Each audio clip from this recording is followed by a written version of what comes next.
gang.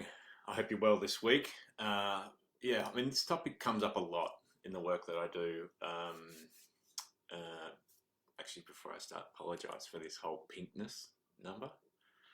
Something weird. My computer's being fixed this week, and I'm using our home iMac, and it's just got this weird pink lens thing. Looks good, but the pinkness is kind of bizarre. But just pretend I'm in, you know, some sort of Pride March or something. Whatever you need to do. Anyway, so I know for all of you, one of the topics that comes up a lot is this idea of working with people that are different to you. And what you most mean when you say different is that they do things and they trigger you into an emotional response. And then what happens is over time, if there's a number of these emotional responses that happen one after another, you end up in a conflict situation where you don't like the person. And then if they're a staff member or they're a key stakeholder or they're a family member or they're a cousin or they're someone you have to spend Christmas with, this becomes quite difficult. You end up avoiding them because you don't want to get triggered and things just become awkward and a bit silly. Now, when we get this right, what we're able to do is we're able to find a way to work with ourselves and to work with them that separates the personal from the real. And what I'm going to do today is to explain the difference between what our mind does in these situations and how we see ourselves in these situations, and share with you a really simple way to change the dynamic for yourself.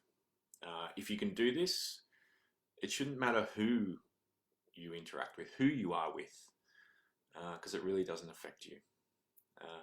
So let's see how we go.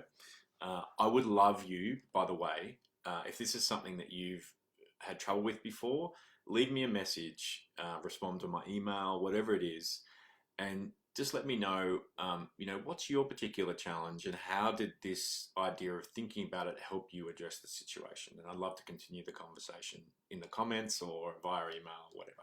Okay, let's do this. So here's something I prepared earlier.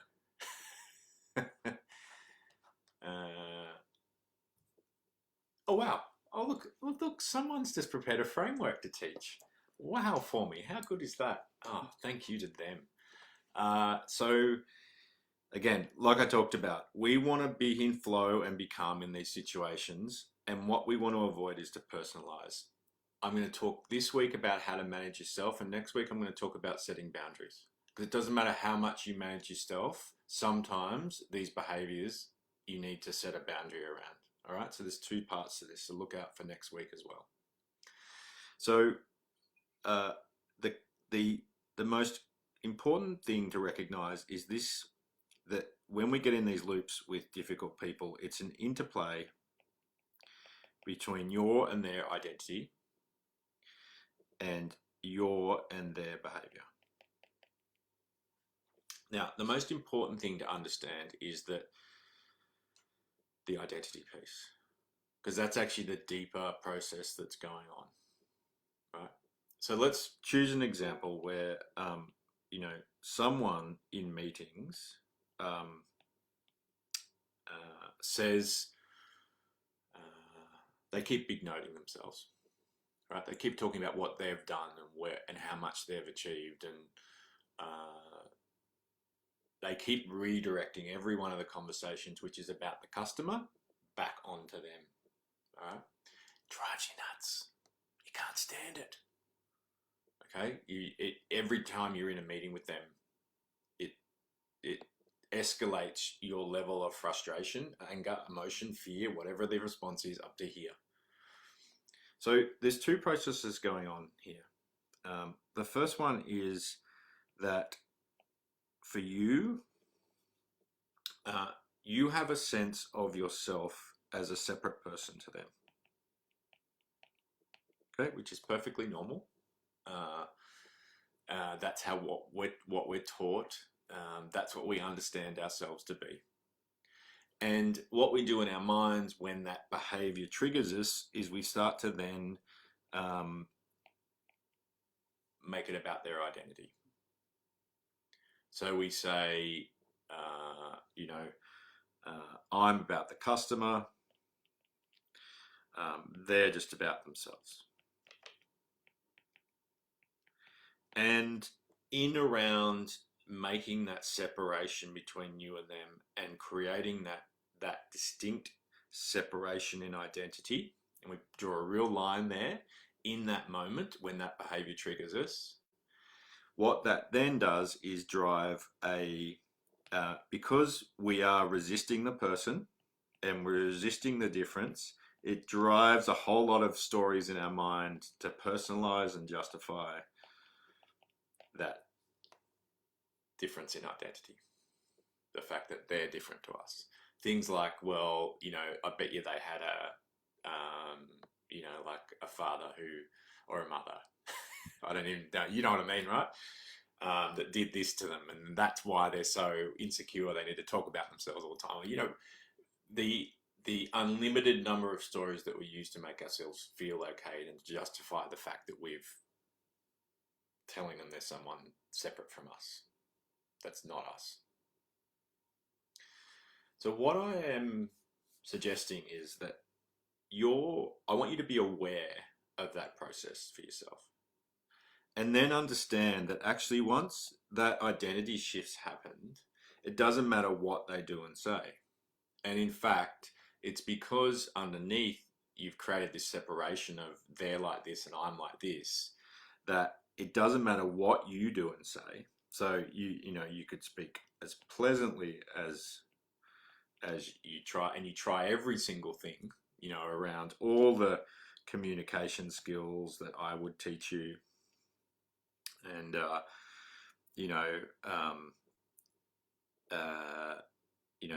they continue to big note themselves, and nothing changes.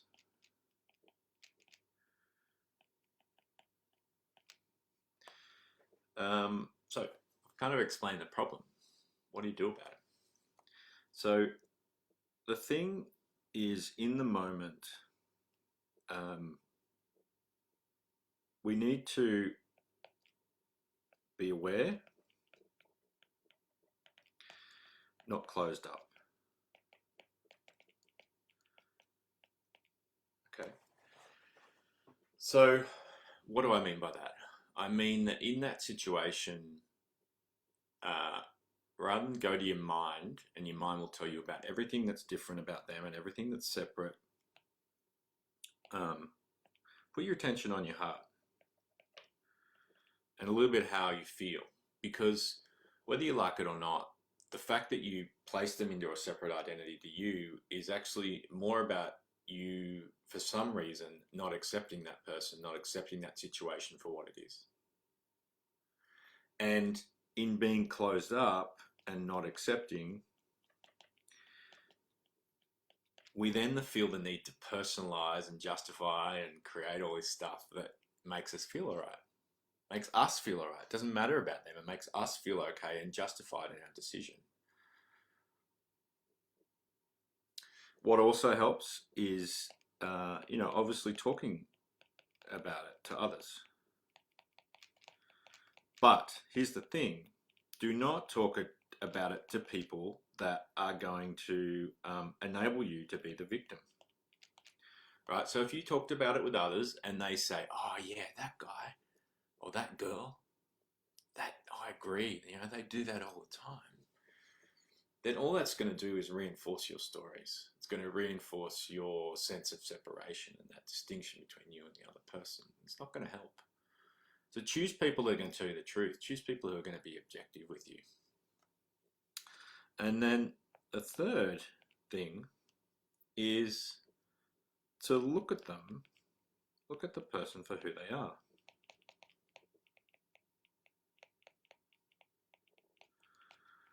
So,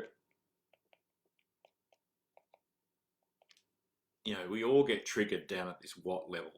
We usually go, what usually happens here is that they do what, Stop here. What they do or say, then we start to, start thinking about who they are, and that drives us nuts. So what I'm talking about is that every one of us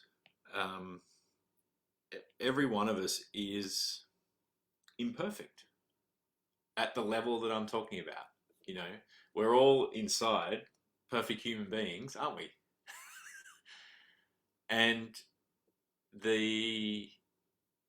I think the arrogance that we sometimes have to think that our version of what a person should be is the right one is worth questioning, and worth actually asking yourself the question, worth challenging a little bit.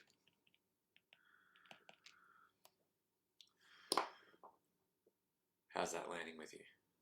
How's that sitting with you? So just to remember, here's the thing. So many of us and so much of our legal institutions and our corporate institutions are based around the decisions and agreements are based around people who don't get along, who are triggered by one another, and the avoidance of it. Too often, what we're doing is personalizing those situations and separating those people by seeing in the way that we treat our own identity. And it impacts you, but it also impacts the organization, your team, and everyone around you. So the trick is to be open.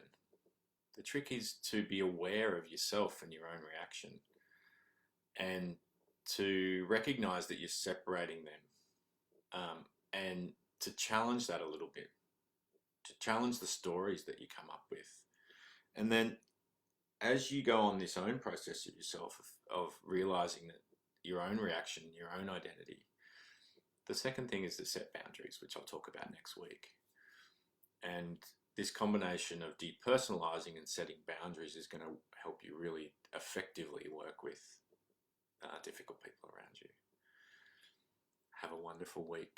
I hope that's been useful. Digest it, take it, implement it, learn about it, and then send me a comment about what it's meant to you.